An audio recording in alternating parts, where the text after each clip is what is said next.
Let's take a closer look at what the room inspection spreadsheet is going to look like. This information on the left will already be pre-populated for you by your RD. This is where you can find the room number and first and last name of your residents. This yellow section is the information that will be pre-populated by the summer staff who are working for Residential Life. During these pre-room inspections, the staff will be going in to note any damages or issues that exist in the room from previous occupancy. When we go back into rooms during training, we will be cross-referencing this information with what we see in the rooms.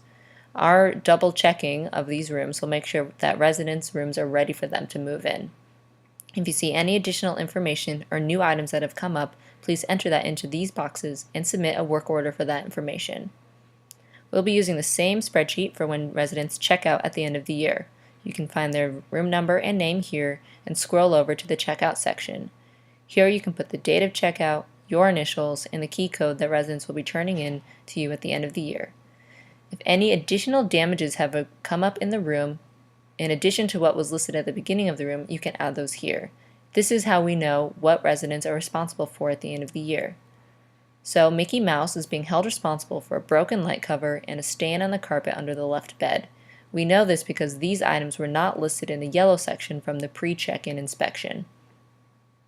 This information is for you to add any additional charges or action that may be needed for the room. So Mickey Mouse left 3 bags of trash in his room when he moved out. Here you can submit a work order for any damages that exist at the end of the year. And here you can list any additional charges that may be added to the student's account. You'll be given a list of what these additional charges may be.